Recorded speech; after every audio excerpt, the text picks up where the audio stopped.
Bom dia, boa tarde, boa noite, Pai Geekers. Quem fala aqui é o Davi. Em mais um vídeo que nós iremos começar a falar de temas que fazem parte da nossa cultura geek e nossa cultura nerd, tecnológica, otaku e tudo que faz parte do Paideia Geek. Não é isso, Santiago? Yes! Bom dia, boa tarde, boa noite, Paideia Geekers. Aqui quem fala é Santiago. Muito bem, estamos aqui, mas antes de começar, curte a gente, compartilha, se inscreve, comenta esse vídeo, comenta todos os vídeos que a gente lançar, acessa nossas redes sociais, pelo amor de Deus, temos muitas coisas boas para falar ao longo deste ano ainda, né, Santiago? É verdade, a gente tem o que a gente gosta de falar e a cultura gosta de produzir. Então esse é o casamento perfeito, porque não falta coisa para falar sobre. E a gente tem nossas próprias coisas, então também não falta material para a gente. Amém. Praticamente eu quase ouvei você agora falando isso. Uma frase extremamente bem colocada, mas vamos lá. Olha, estamos em um teor de alegria aqui, mas iremos falar de um tema que não é necessariamente de alegria. Porque desde a época do nosso podcast, tínhamos uma posição conjunta, em uma época que ainda já se falava muito disso, a gente já tinha certezas, mas o resto do público tinha indícios, muitas vezes por ignorar o fato da personalidade da pessoa que está por trás de uma grande obra, ao mesmo tempo que você não quer desconstruir ou destruir as boas lembranças e boas experiências que você teve com aquela obra. Só que ao longo do tempo e com o passar do tempo, acho que está cada vez mais difícil, uma linha cada vez mais tênue, quando você quer comparar uma obra e o seu criador.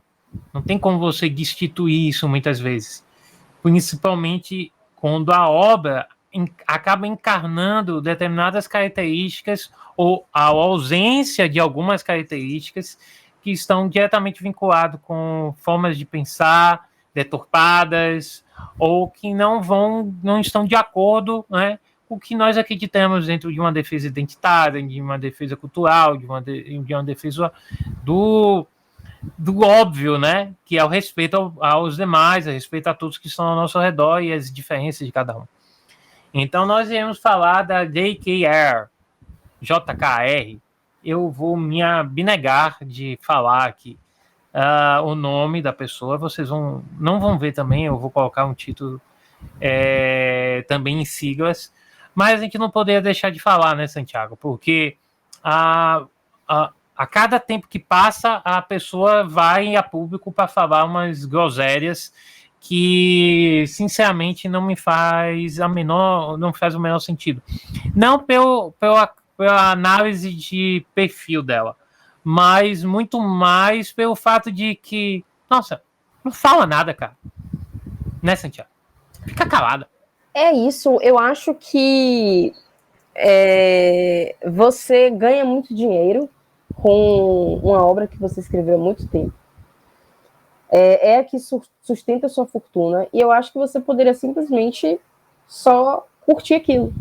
Mas parece que você faz questão de estar o tempo todo nas redes sociais, parecendo sei lá o quê, ferindo, atacando pessoas que não lhe fazem nada, né? Na verdade, grupos marginalizados, e aí você ataca esses grupos, e você, digamos assim, dá aval para que quem segue você e concorda com as suas ideias fazer o mesmo, né? Já você subjugar, né, um grupo que já é marginalizado, eu acho que isso é muito covarde.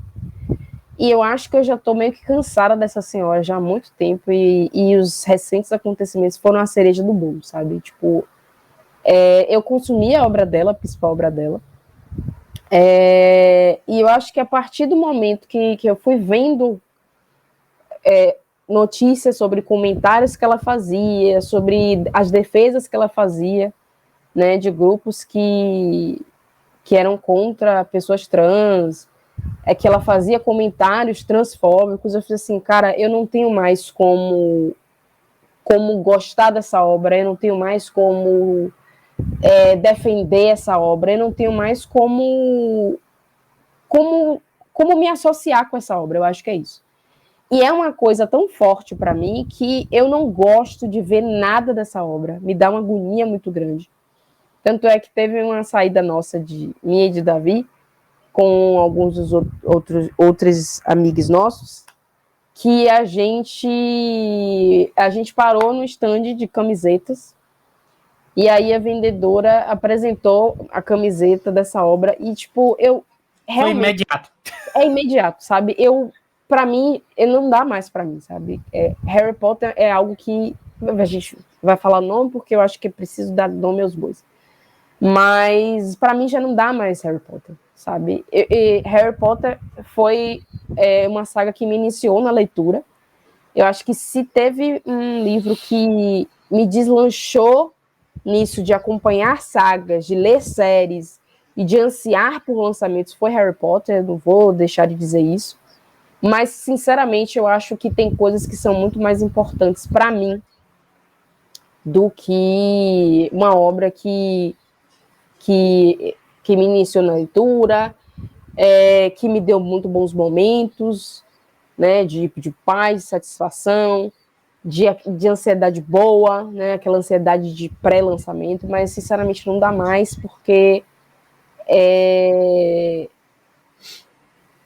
me manter imersa nesse universo, me manter consumindo as coisas do universo, para mim, é me alinhar a essa criatura que escreve. Não é a Hermione que escreve, é ela mesma. A gente precisa parar com isso. Parar de querer esconder ela, não tem como. Ela é quem escreve a obra.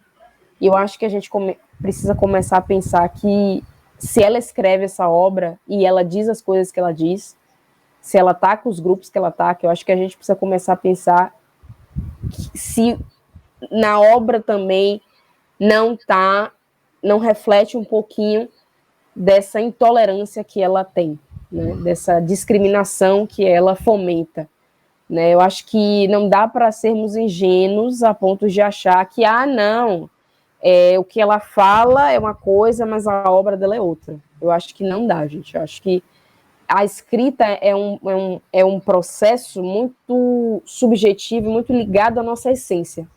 Então, ainda que a obra não seja autobiográfica, tem muito de nós, das nossas percepções, da nossa visão de mundo, das nossas experiências, de como a gente encara outras realidades e outras vivências ali na obra. Se não de uma maneira consciente, né, de uma maneira implícita. Então, não dá para a gente dizer que uma pessoa que é machista, racista, misógina, capacitista, intolerante, escreve uma obra que está completamente distante de todos esses valores distorcidos que essa pessoa tem. Acho que a gente precisa ser críticos nisso, sabe? Pode ser importante para você, pode ter sido a obra da sua vida, mas eu acho que é importante ser crítico em relação a isso e começar a ser crítico em relação às suas ações no que diz respeito à obra. Eu não dou mais meu dinheiro para Harry Potter. Isso, para mim, é algo que não existe para mim. Dar dinheiro a Harry Potter. E me dá asco é a palavra, de ver produtos dessa obra. Para mim, já não dá para mim. E eu queria, pode parecer extremamente radical da minha parte, mas eu queria que nós, enquanto sociedade, superássemos Harry Potter. Porque eu já não aguento mais. Porque não superar Harry Potter é manter essa mulher ridícula, essa mulher transfóbica, essa mulher preconceituosa em voga. É manter essa mulher no topo. É manter essa mulher com poder suficiente para poder destruir a vida de outras pessoas. E aí precisamos, Santiago, colocar também a questão que Harry Potter é uma franquia de fantasia. E geralmente obras de fantasia, elas tendem, por conta da sua própria premissa, a esconder elementos. Porque elas se, digamos assim, ela se esconde, ela usa muitas vezes como pedestal, ela usa muitas vezes como algo obscuro para esconder. Ah, porque ali são animais mágicos. Ah, porque ali são seres mágicos. Ah, porque ali foi uma magia. Não é o mundo real. Então as pessoas se associam em uma defesa, muito porque é uma obra que causa, né, ao longo de décadas, vem causando euforia e atrás de euforia por conta da obra em si, né? Sejamos sinceros, marcou uma época. Só que essa mesma época, essa mesma geração, ela não tem mais 10, 12, 15, 14 anos. Ela já tem 30 anos, ou perto disso. É uma geração, e eu estou falando da geração que nasceu com HP. Eu não estou falando da geração que já é a mais velha e acompanhou. É verdade. Porque essa geração que acompanhou desde pequeno é uma geração que já tem total condição de dizer: foi importante na minha infância, como você falou, foi importante na minha iniciação na leitura, ou para que me sustentasse em momentos ruins dentro no meu familiar, pessoal, de crescimento, e etc. E a gente não nega isso. O que a gente não pode negar é que a perpetuar um material que já se foi, né, já acabou, para falar a verdade, há mais de uma década, se eu estiver enganado, mais de uma década, né? Eu acho que sim, Davi, porque o último mais de uma livro foi na época do... Eu estava ainda no colégio ainda. Foi em 2000, foi em 2010, tem mais de uma década. Sim. E um material que tem mais de uma década e que a gente acaba perpetuando sem a gente ponderar, a gente está cometendo um equívoco.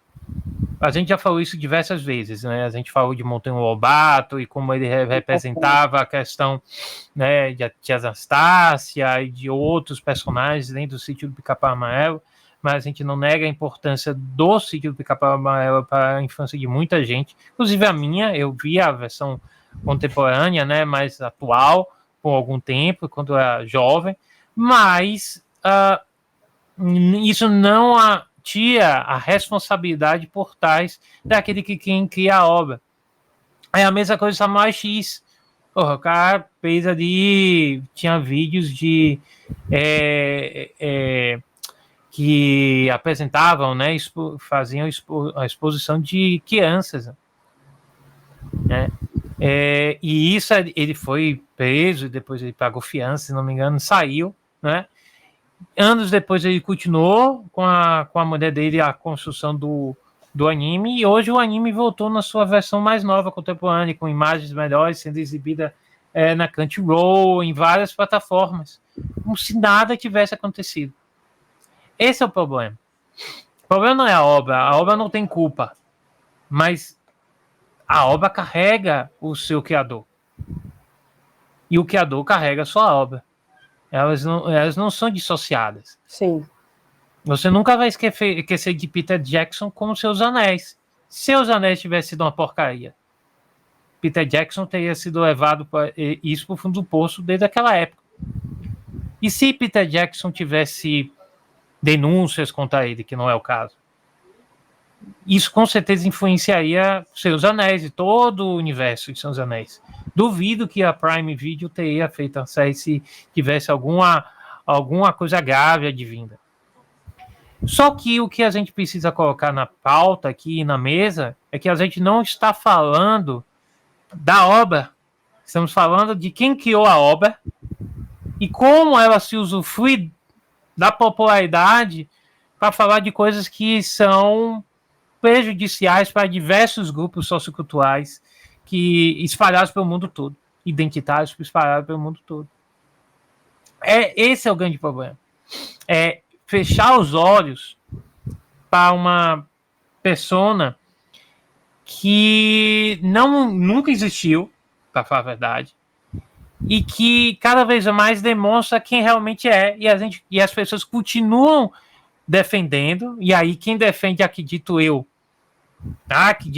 Santiago, é porque concorde, um posicionamento. É isso, eu acho que a essa altura do campeonato não tem como você defender de uma maneira, tipo assim, eu não sabia, você sabe. Entendeu? Sim. Então, assim, se você concorda com as coisas dela, ignora esse vídeo, vai embora, vai para outro vídeo, paciência. Agora, para quem não concorda, reflita. Reflita se vale a pena quando a Warner, quando tá no fundo dos barrancos, sabe? A Warner, ela só tem a DC. E ela tá louca para dar certo ao universo do James Gunn, porque se não der certo, é o fim do poço, sabe? É a gota d'água, porque até o Looney Tunes já tá mandando embora. Né? Toda aquela conglomerado ali, o Looney Tunes, ele deixou de existir, eles vão derrubar o prédio lá do Looney Tunes. Esse não do HBO, não tem mais Looney Tunes HBO. Pode jogar aqueles episódios antigos, não tem mais da Acme. E ela fez burrada atrás de burrada dentro dos jogos. Qual foi o único jogo que fez sucesso nos últimos tempos da Warner? Hogwarts Legacy, que é do universo de HP. O que é que eles vão fazer? Fizeram Animais Fantásticos, de onde habitam. E agora eles vão lançar vários spin-offs do universo de Harry Potter. Com certeza Daniel Radcliffe vai ser convidado. Alguém tem alguma dúvida? Ele vai recusar. Por quê? Você chegou no lugar... Você antecipou minha pergunta e minha resposta. Por quê? Porque o principal personagem dele, da vida dele, porque vemos e convenhamos, ele não fez mais nada de fantástico depois de Harry Potter. Concorda comigo? Ele não fez nada mais. É isso, tipo assim, a gente não tá querendo dizer que ele não teve carreira, não, gente. A gente só tá dizendo que, em termos de relevância popularidade, não teve nada tão grande quanto o Harry Potter. Ele conseguiu construir uma carreira muito satisfatória, muito boa. Mas, realmente, Harry Potter foi um papel que marcante da carreira dele. Né? Talvez como nenhum outro. É isso que a gente tá querendo dizer. É bem diferente do Robert Pattinson, que ele foi marcado pela franquia, né? Dos Vampiões. E que ele deu a volta por cima e fez excelentes filmes depois disso. E não é à toa que ele voltou, coincidentemente, com uma franquia popular, que é o Batman. Mas o Daniel Radcliffe não fez isso.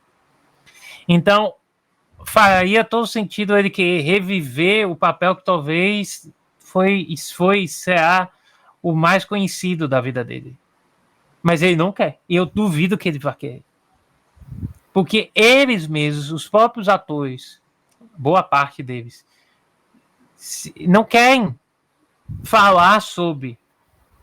Eles participam porque, querendo ou não, eles são marcantes na vida de muitas pessoas. Mas se vocês perceberem, eles diminuíram ao longo dos anos a participação e a interação com o público sobre os personagens deles. Não só porque eles ficaram mais velhos, porque isso não existe. A equipe de Senhor dos Anéis, cada um foi para um caminho diferente, mas todo ano eles estão lá falando de Senhor dos Anéis, se reúnem, tirando fotos juntos, fazendo meme juntos. Mas de Harry Potter, não. De HP, não. Então, pensem, reflitam. Não tem algo estranho, não? É verdade. Tem algo estranho, não é possível. E aí, Santiago? Eu concordo, gente. Eu acho que, inclusive, tem uma coisa muito importante que o próprio trio protagonista já se posicionou contra as declarações da JK, da JK, né? Então, isso é muito importante. E outros atores e atrizes que também fizeram parte desse universo estão cada vez mais também se posicionando, né? Alguns a favor, né? Outros contra. Então eu acho que se as próprias pessoas que fizeram parte daquilo ali e que tiveram as vidas modificadas por aquela obra, se essas pessoas elas estão se colocando contra as declarações da autora e se distanciando de tudo que diz respeito à produção dessa obra, eu acho que é algo para a gente refletir muito. E não é só a ver com, eu não quero manchar minha imagem. Eu não vejo isso nas declarações que o trio faz. Eu vejo isso como uma questão de isso não está alinhado com os meus valores. Isso não é o que eu acredito, isso não é o que eu defendo. Então eu não vou endossar isso aqui. Porque o que as pessoas não entendem é que algumas ações que elas entendem como inofensivas, porque eu não estou fazendo isso diretamente, eu não estou declarando apoio a ela, algumas ações que podem parecer inofensivas, que podem parecer distanciadas, elas, na verdade, acabam endossando, mesmo que indiretamente, o que ela faz e o que ela fala. Por quê? Porque a gente está dando poder, né? Quando a gente consome, quando a gente compra, a gente dá dinheiro, a gente dá relevância, a gente mantém ela na mídia. A gente não consegue que ela caia no esquecimento. Porque a gente está sempre consumindo, a gente está sempre falando, sempre debatendo. Tem um criador de conteúdo, que é o Cris Gonzatti, que ele faz parte da Diversidade Nerd, que ele decidiu ter uma abordagem diferente. Que ele decidiu que vai falar sobre, mas que ele vai falar pontuando, né, críticas sobre essas questões. Né, sobre a questão da autora, sobre a questão da nova obra, né, das mudanças e do que aquilo representa para grupos, para os grupos marginalizados, né, e como a autora estando à frente de decisões criativas nessa nova obra pode também influenciar representatividade, como os grupos eles vão ser colocados nessas séries, se é que eles vão ser colocados, porque ela tem um purismo muito grande de eu só quero atores britânicos e coisa do tipo, e que não sei o quê. Então, isso, por trás de decisões criativas assim, pode ter ela conseguindo espaço para as ações excludentes, para os vetos e bloqueios, né, à participação e inclusão da diversidade, né, porque eu acho que isso é muito importante, né, eu acho que a gente tem muito essa coisa de, nossa, mas a obra tem esses valores, mas eu acho que a gente precisa colocar a obra no microscópio, porque se em termos de diversidade, a obra, ela não é boa. Sabe? A obra, em termos de diversidade, ela não é boa. E quando eu falo em diversidade, não é somente em relação a gênero, mas em relação à sexualidade, em relação à raça-cor, ela não é boa. Ela não é uma obra boa. E a gente precisa ir por trás também. Porque não é simplesmente porque tem que a construção é boa, que aquilo representa aqueles grupos de uma maneira justa, de uma maneira que não seja estereotipada. E isso não só na obra, mas em tudo que veio depois. Então, eu acho que eu acho que já passou do tempo de a gente ter uma criticidade maior em relação a Harry Potter. Né? Eu acho que antes mesmo de eu me distanciar completamente de Harry Potter, de eu olhar para minha prateleira, ver os livros e dizer, cara, eu não quero esses livros aqui, eu preciso sumir com esses livros daqui.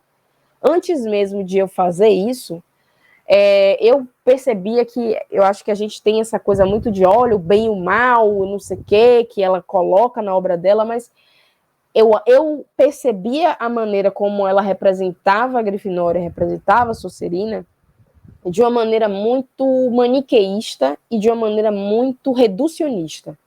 Grifinória é o bem, Sonserina é o mal.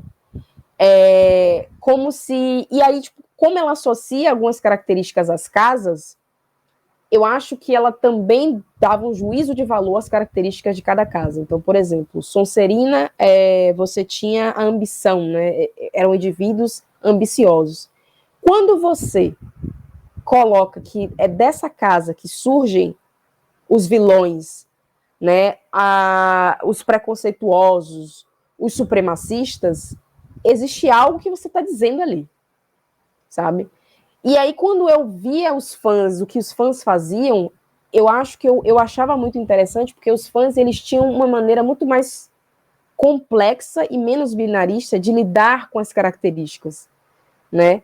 Existem aquelas características, mas aquilo não necessariamente corresponde a ser mal, corresponde a ser vilão.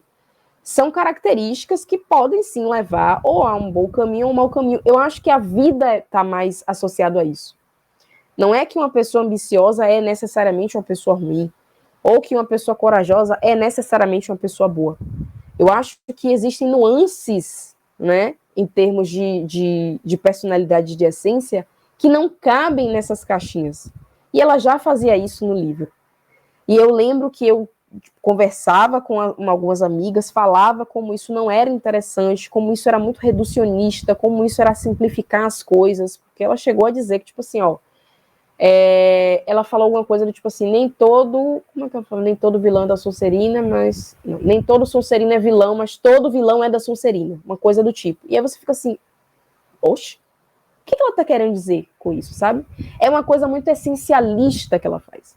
Então, existe um take polêmico que eu tô aqui para dizer, que eu acho que até mesmo os valores que as pessoas usam para engrandecer a obra, eu acho que até esses valores são questionáveis. Porque as pessoas têm muito essa coisa, não, mas a obra é incrível, a obra é irretocável. Ela é que é triste. Mas eu acho que a obra não é tão grandiosa assim. Eu acho que existem os valores que a obra quer passar, eu acho que alguns deles, ou a forma como se quer passar esses valores, eu ainda acho que são formas questionáveis. Então, por isso que eu queria muito que a gente conseguisse ter uma maior criticidade quando se trata de Harry Potter. Né? Eu acho que o que a gente tem é aquele encantamento por tudo que significou e representou, e que eu acho que acaba sendo uma barreira para o pensamento crítico.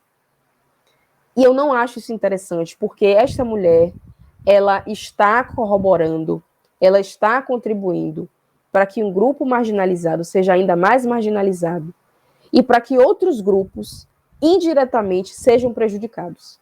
E por que eu estou falando isso? Porque no Reino Unido houve uma determinação, né, do que seria ser mulher. Né? O Reino Unido determinou que a mulheridade é definida pelo sexo biológico. Isso exclui as mulheres trans de direitos, de defesa, de proteção, de acolhimento. Então, um grupo que já é marginalizado fica ainda mais marginalizado. E que as pessoas cis não achem que isso vai torná-las ilesas, que elas não vão sofrer com isso, porque elas vão. Mas, independente de pessoas cis sofrerem ou não, ela comemorou essa decisão como se fosse uma vitória. Não existe vitória que envolva a marginalização, que envolva um grupo marginalizado não possuindo direitos, não possuindo dignidade e não tendo respeito, acolhimento ou proteção do Estado. Não existe vitória nisso. E se alguém comemora isso, se alguém se sente vitoriosa com isso, é algo a se pensar do caráter dessa pessoa. E essa pessoa, o caráter dessa pessoa, né, essa pessoa com esse caráter duvidoso, está por trás de uma obra que foi importante para você. Então, eu acho que alguns limites precisam ser estabelecidos em termos do que você consome, de quanto você alimenta essa obra, do quanto você amplifica essa obra. Porque eu acho que também tem uma coisa que acho que a gente se vale, que mas eu não estou comprando. Mas se você está o tempo todo falando, se você está recomendando, né? Se você consome, ainda que você não compre alguma coisa, ainda assim você está reforçando a relevância daquela obra, você está reforçando que aquela obra se mantenha na contemporaneidade, né? E que a autora também se mantenha. Né? E você contribui para que, mesmo que você não consuma, que outras pessoas possam vir a consumir. Então, a gente precisa começar a entender o impacto das nossas ações, sabe? A gente precisa começar a entender mesmo. Tipo assim, eu não faço isso, mas eu estou fazendo isso. O que isso gera, né, para outras pessoas? Qual é a influência e o efeito disso? né? E como isso contribui, ainda que diretamente, para que aquela mulher faça o que está fazendo, diga o que diz e que contribua para o que está contribuindo. Então, é isso, sabe? Eu acho que não é fácil, né? Não é fácil se desgarrar de uma obra que foi importante para você. Beleza. Mas eu acho que também não é fácil não se agarrar a valores muito importantes, né? E a defesa ao respeito à diversidade. Porque quando você coloca isso em uma interpretação simplista, de você dizer assim, como você estava colocando, porque eu adoro a obra, eu não posso de maneira nenhuma deixar de ler, deixar de assistir. Cara, você jamais deixará de valorizar a obra pela importância que ela tem, porque você leu, você utilizou, você vivenciou aquele período no cinema, onde você assistiu todos os filmes, que você ficou com aquela ansiedade de assistir. Tudo isso você vivenciou e ninguém vai tirar isso de você. Isso fez parte e sempre fará parte da sua infância, da sua juventude, ou da sua adolescência, etc. Isso sempre fará parte. O que a gente está falando aqui é que você comece a perceber e a associar o que está além da obra. Eu acho que a obra está aqui. Temos críticas, como a Santiago colocou, para a obra. Você pode concordar ou não. Isso faz parte da interpretação do mundo audiovisual. Tem pessoas que gostam de uma obra, tem pessoas que não gostam de outra obra. Isso faz parte de interpretação, tem a ver com gostos, tem a ver com uma reflexão que a pessoa tem sobre a vida ao redor e para além da própria obra. E aí que está o grande X da questão. A gente está falando para além da obra. Para o que ela representa, não mais como uma representação para a sua adolescência, porque você não é mais adolescente, você não está na juventude, você já está na vida adulta. Então, aquela representatividade que você imaginava e vislumbrava nela, ela não faz sentido para você mais hoje em dia, porque você é adulto. E eu não estou dizendo que as pessoas adultas não podem valorizar aquilo que consumiam na infância. Eu consumo ainda coisas que eu vi de animes e de filmes. Sim, Senhor dos Anéis eu assisti do cinema quando eu tinha, 10 anos? 12 anos? 10 anos? 10 anos. Que eu fui com meus irmãos. Até hoje eu consumo. Mas tem uma coisa que mudou. Eu filtro aquilo que eu assisto. Porque eu continuo assistindo coisas do Senhor dos Anéis. Porque, meu querido, a obra por trás de Senhor dos Anéis, de Tolkien, não tem nada a ver com preconceito, discriminação. Mas tem o elemento do elfo da casa de não sei quantas, que é aquele personagem que poderia ser daquela forma. Interpretações existem.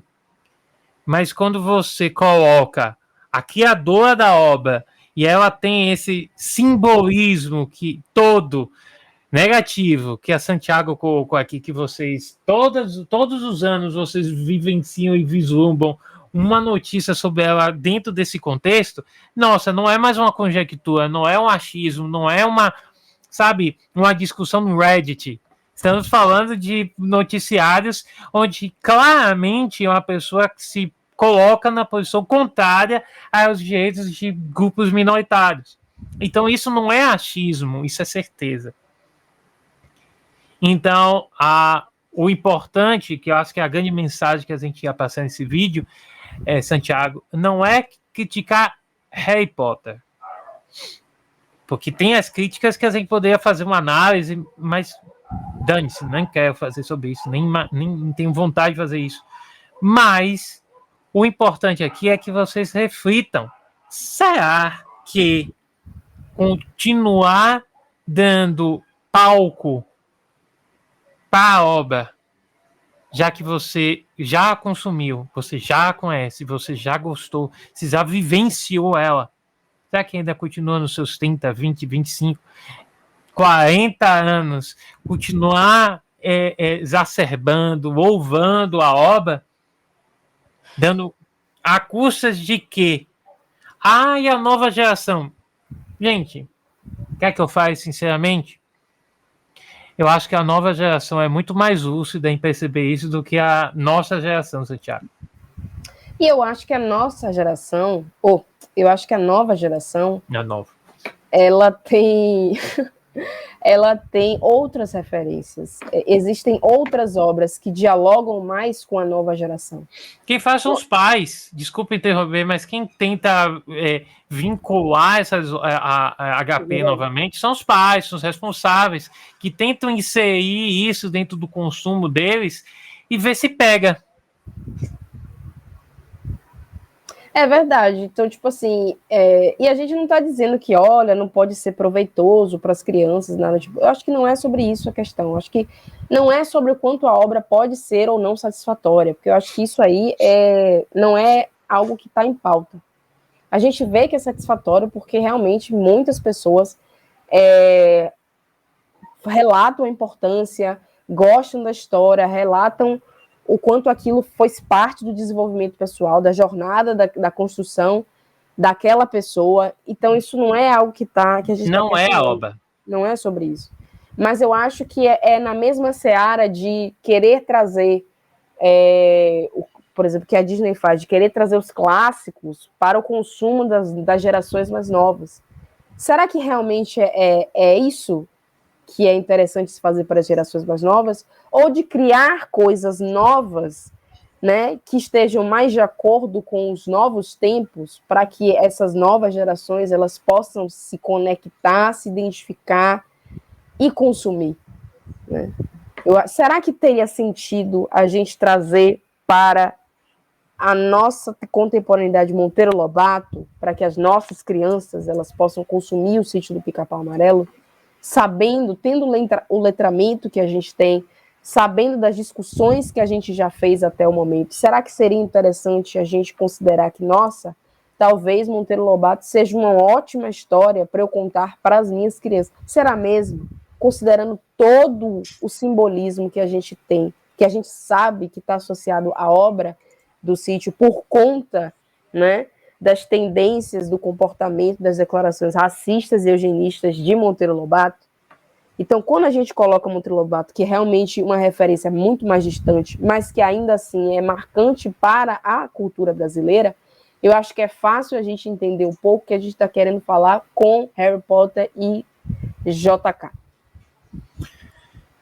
Só para terminar, uma coisa que eu queria dar um exemplo. A obra que a gente falou em alguns vídeos atrás, inclusive a gente estava falando de Branca de Neve, né? A outra que a gente colocou, né, de hype positiva e negativa, falamos de adolescência, que fez um sucesso e ainda fala bastante sobre. Só que a adolescência é uma obra para quem? Para quem, Santiago, essa obra, a minissérie de 4 episódios, se não me engano, ela foi direcionada para quem? Para a juventude? Não. Por incrível que pareça, não foi. Não, a obra é adolescência, né? Mas ela não foi vinculada, direcionada para o público jovem. Ela foi direcionada para um público adulto com um estilo de alerta perante diversos elementos que compõem a minissérie. Isso mesmo. Então, Harry Potter não é uma série que hoje é direcionada para o contexto e a identidade da juventude de hoje. Porque ela consome, ela está vinculada, tem outras opiniões, tem outros gostos que a obra não acompanha. Como qualquer obra, senão seríamos anacronismo. Tem um anacronismo aqui achar que toda série, independente da época, acompanha a juventude de todas as épocas. Não faz o menor sentido. Inclusive, as adaptações elas são escolhidas a dedo, dependendo do contexto da época. Exatamente. Então, vamos colocar os pontinhos nos is. Nos anos 2000, tínhamos discussões étnicas, identitárias, sociopolítico e culturais que temos hoje, mais de 20 anos depois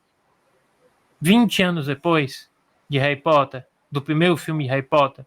Não, nós não temos a mesma característica. Hoje a gente tem um espaço muito maior de crítica, um espaço muito maior de valorização de todos esses elementos. Mas o que a gente acaba vendo? Acaba vendo uma autora daquela época, que fez sucesso naquela época e criou uma obra que foi adaptada naquela época e que hoje se vangloria por esse mesmo produto para falar de coisas que são totalmente contrárias ao que nós tentamos defender e valorizar na contemporaneidade. Então, o que eu posso dizer é que tudo isso é anacrônico. Ela ainda ter espaço de fala é anacrônico de uma obra sobre que não compete mais o diálogo que se tinha há 20 anos, há 2 décadas atrás. E é anacrônico você dar espaço de fala para falar as coisas que ela fala e defender as coisas que ela defende, em uma época que, na verdade, a gente deveria estar caminhando para frente e que muitas vezes a gente está caminhando nem para o lado, a gente está caminhando para trás. Então, anacronismo, gente, é isso. Para mim, a Harry Potter é uma série anacrônica. Pela valorização que se tem ainda dela, sem a devida reflexão sobre a obra e sobre a criação dela e quem a criou. Então, anacronismo, só para quem não sabe, é você falar de algo do passado, que existiu no passado, como se a gente trazendo elementos do presente, como se os valores e questões e discursos e discussões contemporâneas casassem com o diálogo sobre uma obra, sobre características que não são deste tempo, mas de um tempo pretérito, de 20 anos atrás. Estamos falando de uma série de livros que são mais de 20 anos atrás e de filmes que são de 20 anos atrás. As coisas mudam.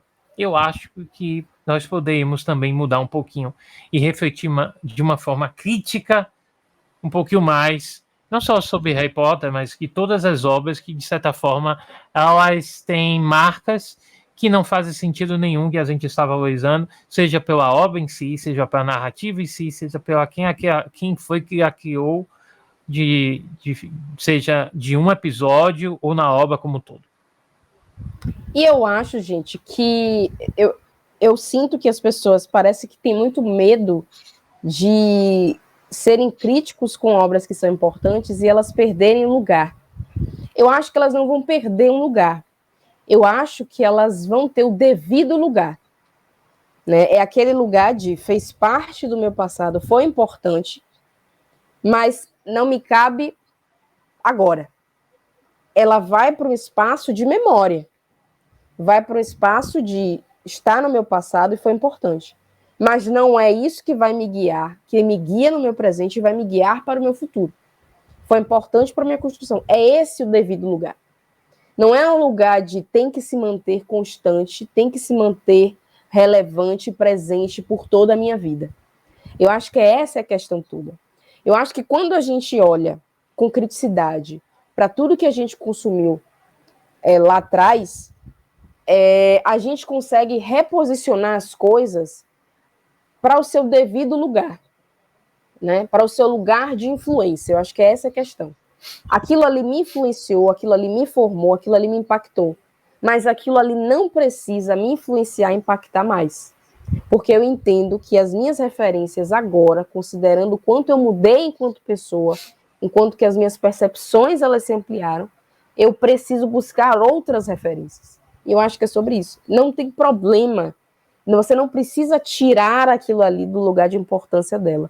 Eu acho que a questão aqui é dar a devida importância, né, reposicionar aquele lugar, né, dar a devida importância, mas que não necessariamente aquilo ali, entender que não necessariamente aquilo ali precisa te acompanhar por toda a vida. Porque exatamente. Se você muda, suas referências vão mudando também. Você não vai se manter o mesmo por toda a sua vida. Você vai mudar. E existe até mesmo um desejo interno de querer outras referências, de precisar de outras referências. O que é normal, eu acho que é o nosso processo mesmo, enquanto pessoas, né, nessa nossa jornada que é a vida. Eu acho que a gente precisa perder esse medo. Né? Você não vai, aquilo ali não vai deixar de ser importante. aquilo ali não vai perder a importância, aquilo ali você não vai aniquilar aquilo ali do seu passado, porque o passado é passado, ele está congelado, é uma fotografia, você não tem como mudar ele, mas seu presente é outra coisa, seu futuro está em construção, né? Então eu acho que o devido lugar é o lugar do passado, não é para o presente, não é para o futuro. Perfeito, Santiago. Acho que a gente falou aqui, Paideia Geekers, da melhor maneira que a gente poderia falar sem se exacerbar nas falas, né? Isso a gente se controlou aqui, manteve como é que se fala? O decoro. Mas, de qualquer forma, a gente deixou muito claro a opinião e eu acredito que é uma opinião que é compartilhada por milhões de pessoas ao redor do mundo. Tenho certeza disso. E para aquelas que não acreditam, eu só acho que reflitam. Talvez seja importante. Não só sobre a obra em si, mas sobre a vida em si, né? E como a gente manteve o decoro, eu acho que é interessante também, caso existam diálogos, que a gente também consiga manter o decoro também. Sim. Porque a gente, em momento algum, insultou ninguém, muito pelo contrário. Eu acho que, se não existir um insulto da nossa parte, eu acho que o mínimo que deveria ser estendido a nós a mesma coisa deveria ser estendida a nós. Então, a gente não está aqui para atacar você, atacando obra, nem nada do tipo. A gente só quer poder inspirar uma reflexão. Perfeito, Santiago. E é isso, gente. Curtam, compartilhem, comentem e sigam nosso canal no YouTube, Paideia Geek, né, Santiago? Um beijo para você, Santiago. Beijo, Davi. Beijo, Paideia Geek. Bye!